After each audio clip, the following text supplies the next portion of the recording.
Madame la présidente, monsieur le ministre, mes chers collègues, la crise sanitaire n'a pas épargné le monde agricole qui en sort plus que jamais fragilisé. Mais inutile de se voiler la face, l'agriculture française était déjà en souffrance avant même la crise sanitaire. Il en est ainsi de la filière viticole dont je suis issu. Victime collatérale d'un conflit entre l'Europe et les USA sur l'aéronautique, les exportations vers ce pays ont diminué de 35%. Les restaurants sont fermés, tous les salons sont annulés, les ventes sont à l'arrêt et les pertes financières sont colossales. Ce secteur d'excellence est à genoux. L'aide pour la distillation de crise n'a pas été assez importante, monsieur le ministre. Or, à l'inverse de nombreux secteurs économiques, les entreprises viticoles et agricoles, dans leur ensemble, n'ont pas eu recours au chômage partiel, étant obligées d'assurer la continuité de la conduite de leurs exploitations. Les PGE souscrits ne pourront être remboursés à court terme. Les mesures de soutien de la filière que vous avez prises n'ont pas atteint correctement leur cible. Il aura fallu l'unanimité des groupes sur les bancs de l'Assemblée et du Sénat pour faire adopter un amendement que le Gouvernement a refusé au sujet de l'exonération des charges patronales pour les salariés du secteur viticole. Pourquoi s'y être opposé? Et pourquoi avoir refusé de l'étendre à l'ensemble des secteurs agricoles? Dans ce contexte, le budget 2021 était très attendu par la profession. Très attendu car il nous demandait des réponses précises, des moyens mobilisables immédiatement. Or, les démarches administratives d'accès aux aides agricoles sont d'une sombre complexité. Que comptez-vous, monsieur le ministre, de faire pour les simplifier? Le monde paysan est en grande souffrance. Un agriculteur sur 5 n'a pas de revenus. Les jeunes sont endettés jusqu'au cou et les retraités vivent avec des pensions honteuses. Allons-nous continuer à accepter que chaque jour, un agriculteur se suicide en France? C'est inadmissible. N'avons-nous pas été touchés au cœur par le film « Au nom de la terre » qui a rendu publique la détresse des paysans, enfermés dans un système obsolète dont nous avons tous ensemble ici la responsabilité de faire évoluer?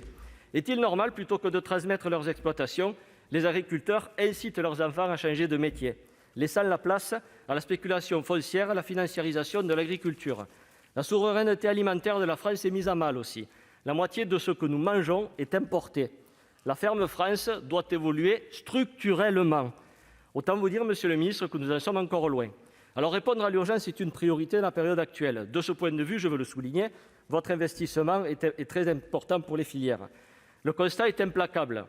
Aujourd'hui, la pandémie, le réchauffement climatique, l'épuisement des ressources, l'effondrement de la biodiversité, l'heure est grave. Or, avec les accords de libre-échange, vous engagez nos exploitants sur la voie d'un dumping tarifaire déloyal. Pour compenser la baisse des prix, nos exploitants doivent produire toujours plus, dégradant la fertilité des sols et la qualité nutritive des productions. La vente de pesticides a bondi de 25% l'année dernière et la biodiversité s'effondre.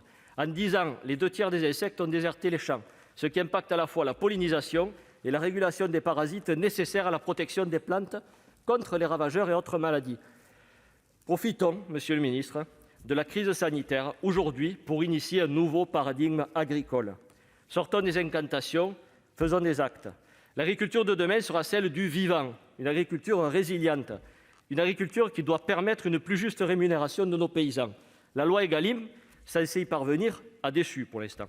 Ce changement devra permettre aussi aux exploitants de trouver des solutions alternatives soutenables économiquement. Or, j'ai du mal à le percevoir dans ce budget. Les crédits CASDAR baissent, ceux de la PAC aussi. L'agroécologie se verra allouer à peu près 494 millions d'euros au titre des contreparties PAC.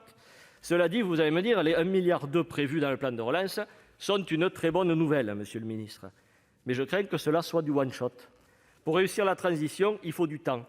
Or, une fois le coup de pouce du plan de relance passé, les efforts risquent de retomber comme un soufflet. Alors pour conclure, je vous propose de faire de la transition agroécologique un outil de souveraineté alimentaire en investissant prioritairement dans la recherche, dans l'innovation, pour repenser nos systèmes agricoles afin de protéger la santé de nos agriculteurs, des consommateurs et de notre planète. Je vous remercie. Merci.